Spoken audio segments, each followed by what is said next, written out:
Hey there, regretters. Check it out, check it out. Everyone's favorite month on the channel is back. So what you gonna do when Hulkamania runs wild on you? I wanna be a Hulkamania. I thought This week I'm looking at the cinematic classic Mr. Nanny. It's the film that Hulk Hogan made while laying low from the WWF steroid scandal, and you have to wonder which of those things dealt a bigger blow to his career. This movie bombed almost as badly as his Arsenio Hall appearance, but once you sign the lead actor from such greats as No Holds Barred and Suburban Commando, I suppose you get what you paid for.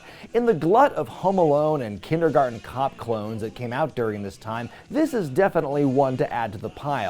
But can anything good be mined from this cinematic nugget? Well, say your prayers, take your vitamins, and believe in yourself, because we're about to find out as I do a deep dive into Mr. Nanny. But first, if you haven't yet, be sure to subscribe to this channel to get more stuff like this. Let's begin. New Line Cinema, the production company of a generation. I mean, come on. Freddy Krueger? Ninja Turtles? Wow, an opening shot of Hogan asleep on a dock. The perfect energy to begin this movie. Oh man, they booked everyone for this nightmare. The Anvil, Afa, the Ugandan Giant. Hammerhead! Oh no! Pussycat Puss!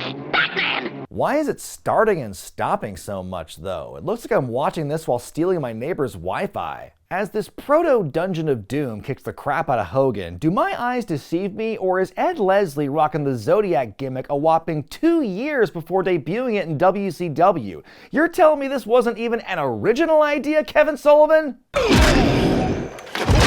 Sure put up a big fight for such a little guy. All right. Dang, we wouldn't see him put over a little guy like that again until the year 2000. Sean Armstrong is a down-on-his-luck former professional wrestler. It's never really explained why he's not a wrestler anymore or what's stopping him from getting back into it, but I guess they had to give his character a reason to be larger than everyone else, and they were out of ideas. Sean is visited by his old manager Bert, played by Sherman Hemsley, best known for his starring role in The Jeffersons. That's Hemsley, by the way, no relation to our pal Paul Levesque. Despite not seeing each other for several years, according to the script, Bert gets to the point in the first 10 seconds of their conversation. I just got a call from a major new client. He's looking for a bodyguard. I'm not a bodyguard. I'm a wrestler, okay? Hey, wait. I am a wrestler. A line that would be uttered by half of the CWA locker room one cold Texas night in 1996. Bert runs a personal security firm and spends the rest of the evening guilt-tripping and begging our hero to take a job as a bodyguard, until the Shawnster finally relents and takes the gig. Now it's time for a cool motorcycle montage. this world will beat you down, beat you with a stick. Yes, that is a guy throwing his dog into the water in the background of this shot. In my opinion, it's probably the best half second of the entire movie. A moment that drums up so many questions that will likely never be answered. Sean rolls up to the security gate at his client's building and immediately gets into a knockdown, drag-out brawl with the officers. This sudden act of violence is more than enough to impress the man in charge. A terrible mistake, sir. I'll get rid of him immediately. Wrong. He's incredible, obviously a real pro. Sean meets Alex Mason, the head of his own tech company and the man behind the Peacefinder Project, a super-duper missile defense system that would put the kibosh on any future wars. Here, I want to show you something. Oh no! The advanced reviews for this movie popped out! It turns out the IED belonged to a suspicious pair of lips, which threatens to harm Mason and his family if he doesn't surrender the chip that powers the Peacefinder. The information on this one is worth millions. It's the only one in existence. And that's why I keep it in my pocket like a lucky penny. Mason then unfurls the premise of the film as he assigns Sean to protect his children and their nanny from mean old Mr. Lips. You're supposed to guard my kids. Oh, are you out of your mind? I hate kids. Trailer line. Armstrong gets to Mason's palatial estate and right away walks into chaos as a nanny runs out of the door with her hair on fire. Oh no, not precocious children with mean streaks. Hey man, it's 1993. We gotta ride this problem child train till the wheels fall off. The kids seem pretty nonchalant about their apparent attempted murder of several nannies, as the father seems totally oblivious and ineffective as a parent. What happened to Miss Parker? Miss Kaposki! Miss Parker was last week. Remember the stairs? Oh, right, the broken leg. legs. Mason's incorrigible children are Alex Jr. and Kate, the latter played by Madeline Zima, who at this point in her career is about to become a part of sitcom royalty. With no more nannies available, that leaves Sean as the man in charge, but that doesn't work for him, brother, and he begs Bert for another gig. Go by my house and turn off the gas in my oven. Why can't you turn it off? Because my head's gonna be in it. Sean isn't glum for long as he sees a yapple pie across the room and immediately sticks his finger in it like, dude, what the hell? That's not yours. I'm Sean Armstrong, bodyguard for the kids. Mr. Nanny!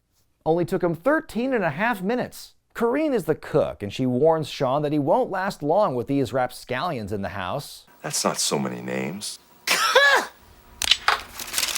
Hey, a funny joke, and definitely not the last one in this movie either. I can say nice things. I can handle myself.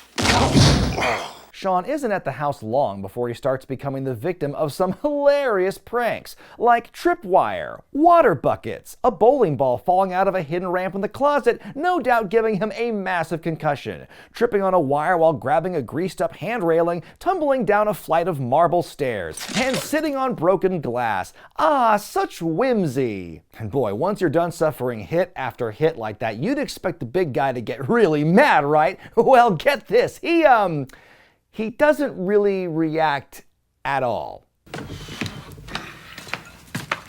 Evening. Acting? I mean, the movie goes right into third act of Home Alone mode, and Sean goes from saying, "I hate kids," to no-selling everything. It's meant to come across as him acting tough and not rattled, but Hogan is going through it as if the director forgot to yell action. Ooh, nice touch. What is this music? The family sits together for their fancy-ass meal when the dad suddenly gets an alert on his portable fax machine, which is kind of neat actually, and he has to run off. I'm sorry, guys, we're gonna have to take a rain check on the ice cream. We'll call your secretary for an appointment. Come on, Kate. I'm not hungry anymore. It turns out this family is suffering from dead movie mom syndrome, which has caused a huge falling out between the father and his children. You see, the kids are only acting out these murderous pranks because they're feeling neglected. Aww. In the middle of this, we go to a spooky abandoned warehouse and find our villain, Tommy Thanatos. Yes, Thanatos, named for the Greek personification of death, represented here by Buster Poindexter wearing a chrome cap where his hair is meant to be. I will let no man stop me from obtaining that chip. Well, some evil villains have metal hands, or a metal face, or metal legs. Why not explore some untapped real estate? We also find out that Mason's gruff head of security, Frank, is, shock of shocks, working for Thanatos, who was upset that he had hired Sean. So why did Frank hire a bodyguard for the Mason kids when he knew that doing so was going to somehow upset his boss, Thanatos? Ugh, good luck trying to follow the logic in this movie. It's giving me a headache, man. It just feels like... Yeah, it kind of feels like how that sounds. I don't wanna go to school. Why do I have to go to school? I don't want to go to school. I get it, kids. If I had a bedroom as awesome as Alex Jr.'s here, I wouldn't want to leave my house. We get a scene where, despite the song's protest, the kids do go to school, and it just so happens it's the same school that Sean went to as a boy. What are the odds of that? And what's up with Hogan playing characters who are suddenly reminded of things from their childhood, complete with his initials still being carved in somewhere? Must have took an hour. Are you kidding? With that kind of detail? Try 7 years with a paper clip. Dude, you got held back twice? In the classroom, Kate's being a jerk to the teacher, and she and Sean are both sent to the principal's office. If he's with Kate, who's with Alex? Why does he have the worksheet too? The kids can see they're finally getting to Sean as we go to our next scene where Armstrong goes to work out in this fully equipped home gym. Whose house is this anyway? Tommy Vercetti's? The hijinks continue as Alex Jr. has turned the gym into a death trap. First, he rigs the exercise bike to go up to 90 miles per hour.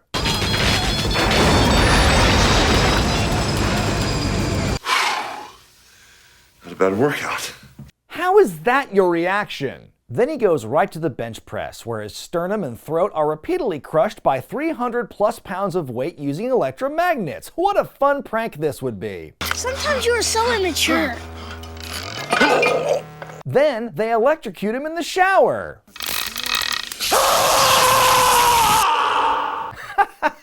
He'd be dead 5 times over by now. I think the director must have seen Hogan hulking up one night and decided to see how many times they could incorporate that into the movie. No surprise it's some of Hogan's best work in the film. Well, that or his Heihachi Mishima impression. How was your shower?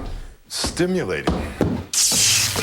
Ow! Oops, sorry. And gosh, wouldn't you know it, the kids are starting to take a liking to the big lug for surviving all those murder attempts. The little scamps. And go ahead, quit. So what if people call you a panty-waisted candy-ass wussy? Where'd the hell that come from? Armstrong decides to stay in the fight after Corrine says some meaningless pap about how him being there gives the kids a chance or something. We also see more of how lax a parent Alex Sr. is, as Sean and even the kids are shocked at how much they're allowed to run wild, brother. I feel real sorry you lost your wife, man. But if you can't give these kids what they need, get rid of them. As all this is going on, Thanatos and his goons break into the lab to try and steal the chip, only to come up empty. Meanwhile, David Johansen remains the most interesting part of the movie as he continues to chew the scenery. It's empty, Frank. Why am I not surprised? Oh, my head! The pressure! The pressure! I feel like he's enjoying this movie on a level that no one else on the cast is. It looks like Alex Jr. is the frequent victim of bullying, yet despite him obviously being very bright and possessing a big imagination when it comes to punishing innocent guardians, he's just so powerless against these older kids in their cool vests and sweaters. Sean tries to reach out to the kid, who responds first by being rude to him, then tricking him into falling into their swimming pool full of red food coloring and seaweed? That's it! I've had it! From now on, you're gonna act right. 'Cause I ain't leaving. It's kind of refreshing to hear Hogan using his promo voice for the first time all movie. Is it weird if I think it'd be better if he delivered all of his lines like that? It turns out that simply yelling at them did do the trick, as the kids finally listen to him and stay put on the couch. Wow, this is not at all weird to come home to.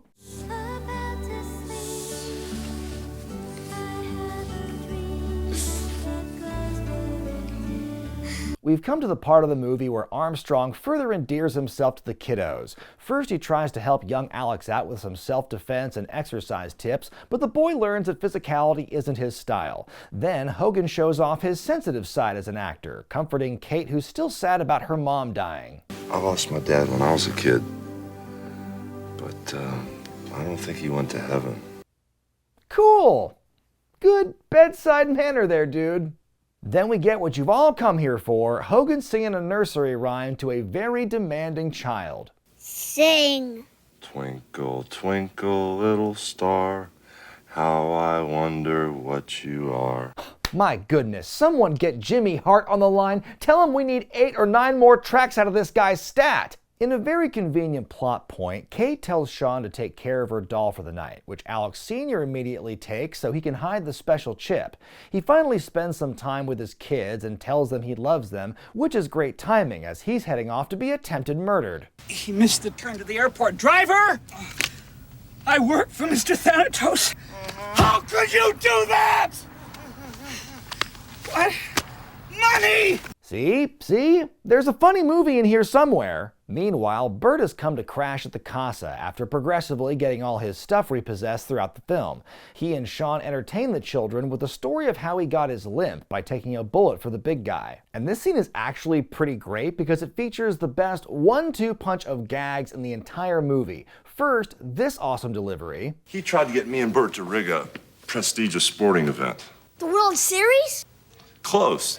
And then... Nice match, champ. Now we can pay the hotel and get your clothes back. Folks, that wig alone makes this the greatest Hulk Hogan movie of all time. It turns out everyone had better hair back in the 80s, including a young Thanatos, who just happened to be the one trying to fix the matches. First to defy me, then you mock my hair? You're dead! Thanatos shoots Burt and escapes the locker room with the help of a jump cut. Armstrong chases Thanatos and throws him off the roof of a building, the landing from which is how he lost his perm as well as the top half of his skull. No! No! Oh my God.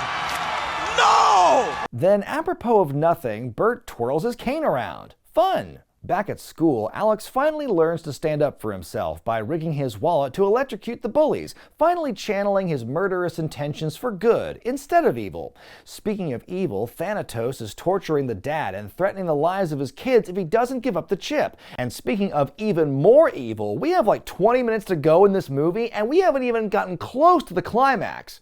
The film's climax. Please don't think about it or it's gonna come. No. Think about baseball. Think about anything. Just don't. No! Armstrong spends time with Kate, playing along at her tea party, letting her do his hair. Look at all this trailer bait. We get some banter between Burt and Corinne, which prompts young Alex to make a sexual tension joke. Again, parental guidance suggested. That's a smart boy. Reminds me of me when I was a kid. Except he's smart, rich, and good looking. Nah. Is anyone wondering where the dad is at this point? Wouldn't he have at least called home by now? Tough as a 300-pound man in tights. You know, they say wrestling ain't ballet, but it is when the Hulkster does it, dudes. Ah, the ballet. It enhances grace. I'm a changed man. What's with your voice? Are you trying to sell deodorant? In trying to make an artistic statement, one should be careful not to let one's personal aroma do the talking. But oh no, in come the baddies. Corinne comes in with the hatchet but gets knocked down. If I were directing this movie, I definitely would have had her kick some ass. Sean just runs up to the guy trained on him with a gun and easily subdues him, but can't take down the lead Euro baddie, who also has the power of the no-cell. Burt and the kids are kidnapped as Armstrong is briefly defeated. Alex, did they hurt you? Not yet. Come on, how'd you even hear him before opening the door? I hate when movies do that. So now Thanatos has the chance to get revenge on Mason and Armstrong at the same time? Wow, Miami's a smaller town than I thought. Sean gets a call from Alex Jr., who tells him to come to a meeting alone before spilling the beans. It's Thanatos! Alex! Oh, but I'm supposed to feel bad the little punk finally got a receipt? Sean decides to go after them, but Corinne warns him that he's just a wrestler. What? Who told you? I saw you wrestle Trick McGraw last year. Oh, don't get me started on my brother Trick. You know, it takes a lot to make me look like the good one in the family. Really? What did he do? Got clean, started selling cupcakes, but wouldn't leave any room in his shop for any muffins for his big brother Hoss. Pathetic. So Sean storms the docks in his very loud motorcycle, and the goons, who can see him coming from a mile away and are armed with guns, just stand there slack-jawed until they're knocked into the water. Really effective, guys.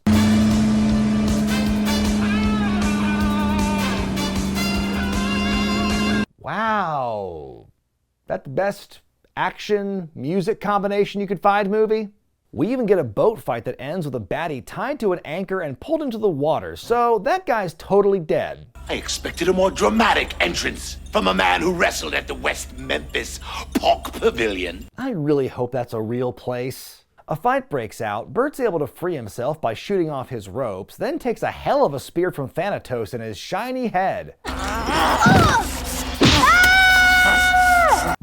Holy crap, I love how far he travels from that hit. Amazing. Our hero uses his super nanny powers to fight off Wolfgang, but Chrome Dome is still up and he's absolutely kicking Sean's ass. Like, it's kind of shocking. This guy's able to withstand electrocution and being thrown down the stairs without problems, but he can't take a little headbutting? Die!